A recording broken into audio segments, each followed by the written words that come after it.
Hey everyone, welcome back to the channel. This is episode 133, my brand new comics haul series, where I show you guys all the new books that I pick up at my LCS every week. Pretty good haul this week, honestly. I think I've got 7 issues in total. A lot of really good independent stuff, not so much from like Marvel or DC as far as I know this week, so I'm actually going to start it off with Image Comics, a little bit of a switch up. We don't usually do that, but let's just start it off strong here. We've got a new, I think, limited series. This might be ongoing, I'm not completely sure, but Edenwood #1. I wasn't planning on picking this one up, but my local comic shop was able to hand out free copies of this to, I guess, like people that have pull lists that come to the shop every week. So this was one that I was kind of looking at, that I was thinking about getting. So I'm really happy that I was able to get a hold of an issue of it, right? So this is done by Tony S. Daniel. I haven't read too much stuff by him. I know that he's doing Noctera right now, though, with Scott Snyder. He's taking a break from that to write and draw this. And as far as I know, it's some kind of like futuristic thing. Maybe kind of a dystopia, but it's also bringing in a fantasy element. So it looks pretty violent, honestly, based on these panels. But really good artwork. I've heard that it's also pretty decently written, because that's always something that's getting put to the test as soon as an artist is also writing something, right? I don't think he has too much experience writing. If not, this being his first thing, I'm not completely sure. But I will be curious to try this one out. I might add it to my pull list if it ends up being pretty good. If you guys have checked this one out already, though, I'm curious to know your thoughts on it down in the comment section below. Next up, though, another big new release from Image Comics. This one's just a limited series. I think it's supposed to be 4 issues in total.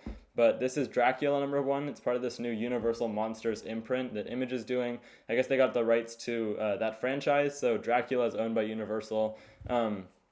I saw that movie Renfield recently. That was pretty good. I think that aligns with Universal's like ownership of Dracula, right?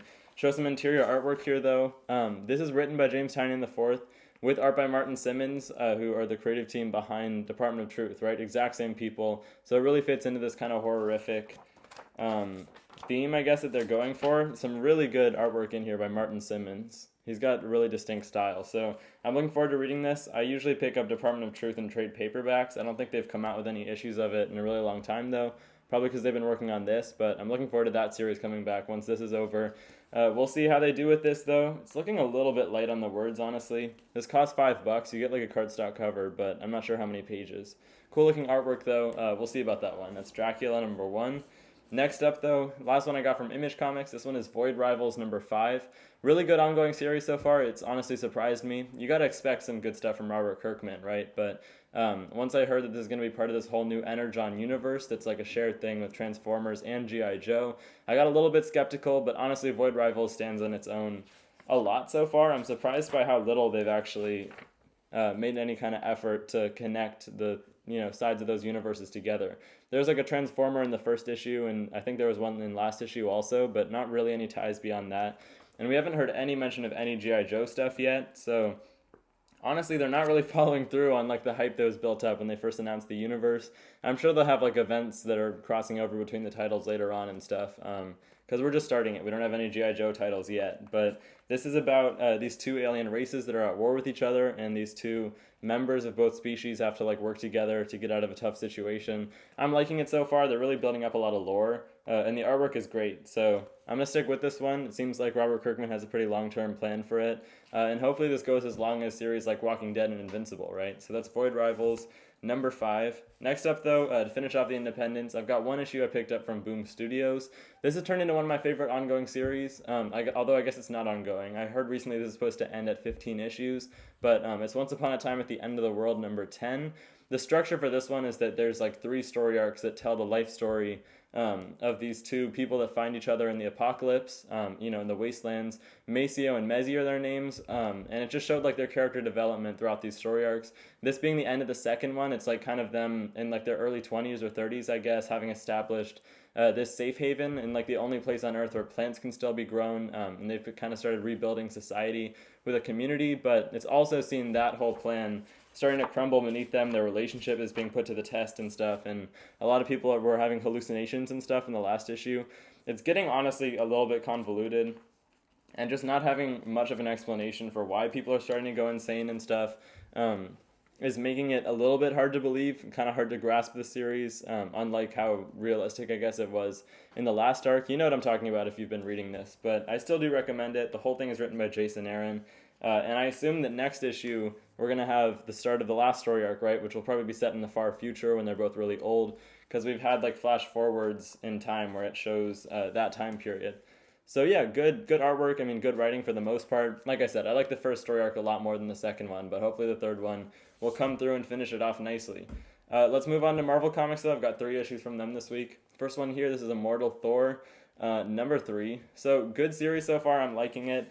Al Ewing is definitely taking a little bit different of a route, I guess, with this one than he did with Immortal Hulk. You can't really expect the same kind of horror vibe that he was, creating with that series. But he did talk about it in like the first letters page. I remember just the idea that they're immortal is the same, and he's going to be building up kind of a mythos that's never been explored before, just like he did in Immortal Hulk. But it's not supposed to be horror themed, right? So we've got the idea that there's like these Utgard gods, right, who are like these higher versions of all the Asgardians. So there's like an Utgard Loki, Utgard Thor. We saw him like fight regular Thor last issue, and it's like this, I guess, like kind of amplified version of Thor that's a lot more powerful. This huge being that like takes up the whole sky. So I'm liking the concepts that are being created here. Martin Coccolo's killing it on artwork. He's become one of my favorites over the last few months.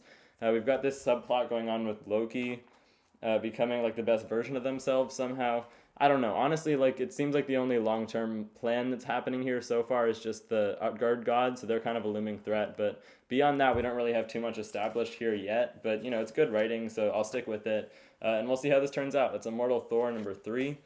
Next up, we've got a Fall of X tie-in. This one is Uncanny Avengers number 3. So this is one of, I guess, 3 titles that I'm getting that tie into Fall of X. I'm getting this one as well as X-Men and Immortal X-Men, right? So honestly, I think I'm getting the best 3 that you can pick up to actually get the main story. This one specifically, it has to do with this new version of the Avengers Unity Squad. So there's been Uncanny Avengers before, right? And the idea is always that it's like a team of Avengers and X-Men combined. So it's just, kind of like a peace symbol to the world that these two factions can work together or whatever. It's like the Avengers supporting mutants, right? So now in these trying times after the fall of X, when mutants are being exterminated by Orcus across the planet and their numbers are really low, they need the help the most of all. So now we know that all of this has ultimately been leading to the fall of the House of X, right? Like the bookend to what Jonathan Hickman is originally starting with House of X and Powers of 10.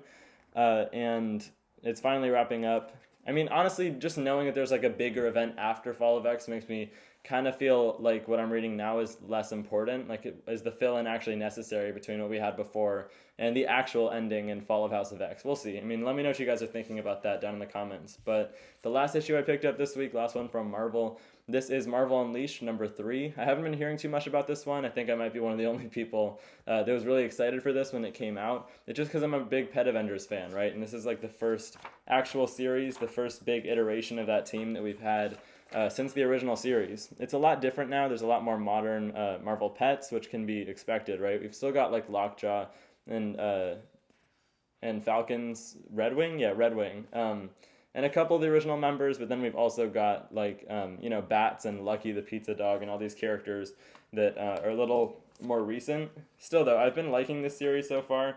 I think that it's maybe, I don't know, like the first issue I was not actually that big of a fan of. It just has taken a long time to establish itself, I guess. It looks like we actually have guest art in this issue. It's looking different than it did for the last couple. But last issue I really liked how they elevated it. There's this theme going on with Blackheart, the son of Mephisto, trapping all of the animals in hell. Just a fun story. It's definitely maybe a little bit centered towards kids, but I've been liking it. This is a good one so far. So I recommend it, kind of. I mean, hopefully it finishes off strong, but that first issue wasn't my favorite. Those are all the issues I picked up this week, though. Pretty good haul. I'm looking forward to reading a lot of those. I want to know what you guys got, though. Let me know down in the comment section below. If you're not already subscribed to the channel, make sure to do that also, and I'll see you guys in the next one. Bye, guys.